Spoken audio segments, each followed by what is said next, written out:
There's a very cool town that most people who aren't in the Bay Area, and probably even a few who are, haven't heard of. It's called San Leandro. It's just south of Oakland on the East Bay. For the last few years, there's been some really interesting technology meets sustainability kinds of experiments around fiber optics and a number of other things, public-private partnerships. And here to tell a bit more about it is the City of San Leandro's Chief Innovation Officer. Please welcome Debbie Acosta. Debbie? Welcome. Thank you. So, good morning. You're going to hear a lot of information today. You're going to hear a lot about how data is changing, how we look at cities, how we manage our industrial verticals, whether it's communication, transportation, education. And San Leandro is a city where a really interesting story is developing. And it starts off actually with a city that is traditionally a manufacturing background, 2,000 acres of industrial space that kind of went into hard times around the 1980s when a lot of the manufacturing moved overseas.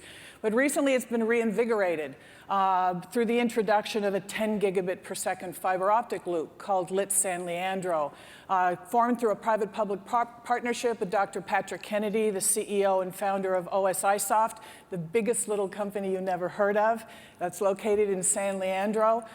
San Leandro is now taking on a whole different attitude about how we do business. It's all about data driving performance through the powerful intersection of hardware, software, big data, big machine learning, and Internet of Things.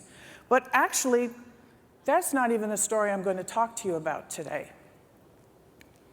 I'm going to tell you just a little bit about Zip Power.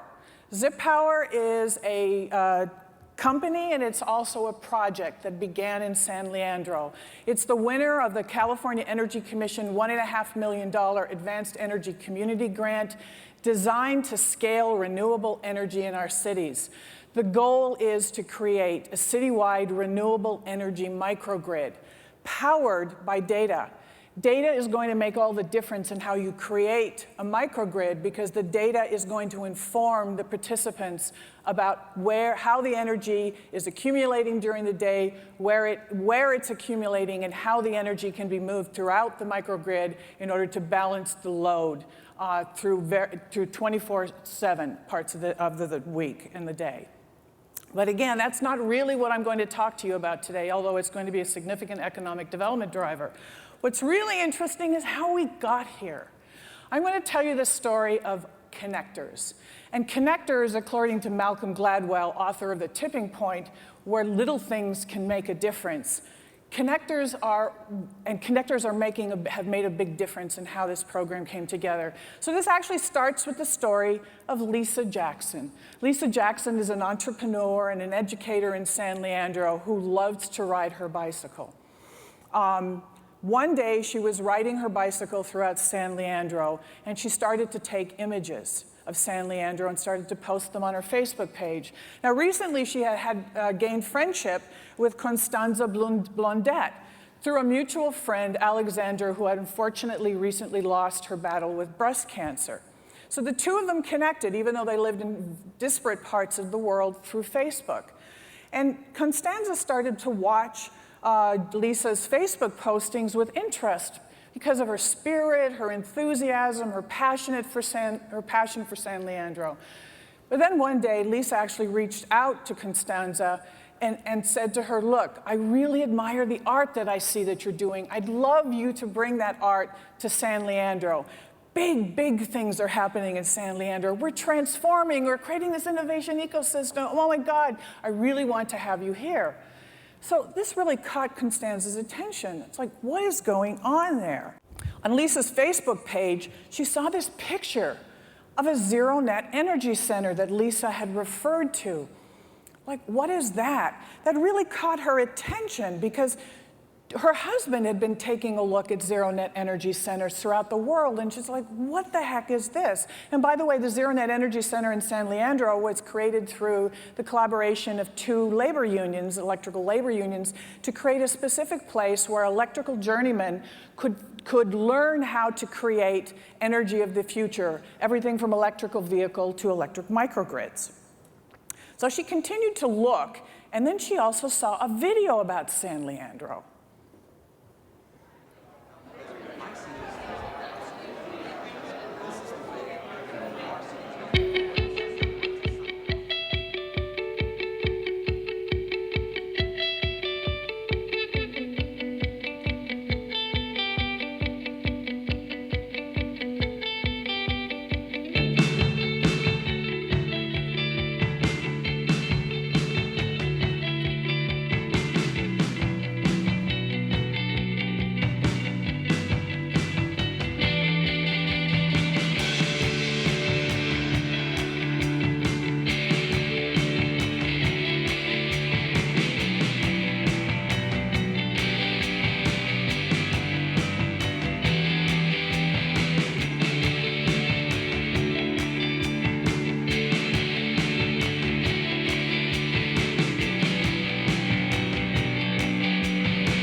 The video goes on to really explore San Leandro's innovation ecosystem and is actually quite powerful demonstration of a city that is able, how it can actually transform itself from a traditional bedroom community to a technology-driven city in a fairly short period of time. And for us, the secret definitely has been the infrastructure and the fiber optics. So Costanza was blown away. She was blown, and this is her words, blown away and completely inspired by this. She said, city I've never heard of, it's in the Bay Area. This is really intriguing. So she told her husband, Felipe Cano, about what she was learning about this city on the Bay. And he became instantly intrigued. He'd been working on projects in Barcelona, Spain, Wynwood, a district, the Arts Innovation District of Miami, Florida, and had been dreaming of the creation of a zero-net energy center in those two cities and creating a sister city that evolved around microgrids, renewable energy, and scaling solar. But he was looking for that perfect little city, under 100,000 population, to do something similar in, and he hadn't yet really found it. With the introduction to San Leandro, he began to look at it and he said, whoa, Zero-Net Energy Center. It's in the heart of the Bay Area. It's starting to get this art thing going. So, and it's very interesting because there's definitely he saw similarities between the cultural aspirations of these three cities around technology and smart cities and using data to improve the lives of their communities and to simply to create better connections between their communities.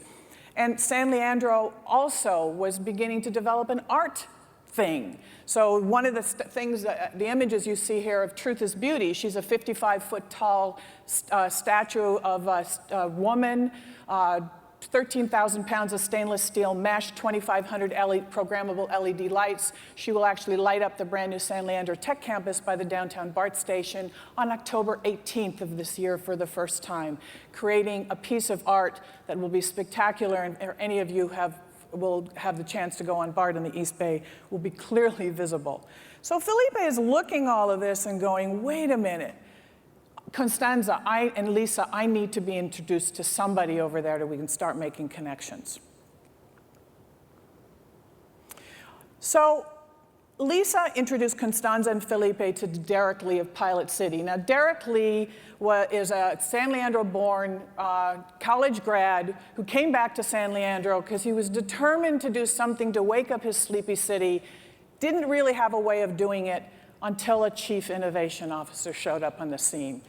From that time forward, he and I had been joined at the hip for about 2 years now, and he had created Pilot City, a nomenclature, a consultancy to create San Leandro as a prototype city for the future.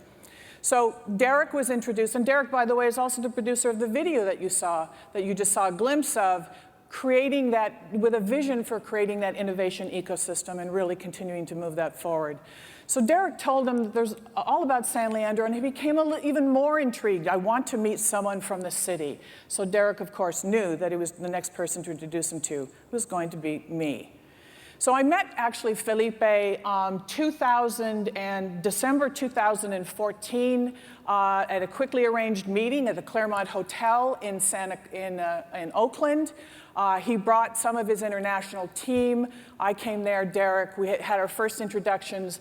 Just 4 months later, Derek Lee produced San Leandro Solar Week, 5 days of solar that ended up in Saturday and Sunday, 2 days of a smart city and a smart grid hack, where Felipe Cano brought his international team, which included Enel, the largest utility provider in Italy, who wanted to create a green power network in the city in the United States, and Data Smart Cities, another Italian company.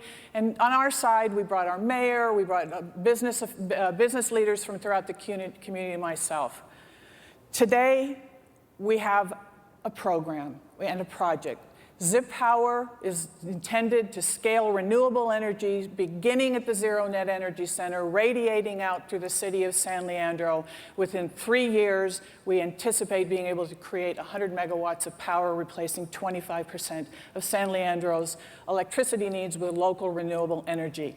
That's a phenomenal thing. And it started with 2 women who were joined over the death of another woman that they loved and connected on Facebook.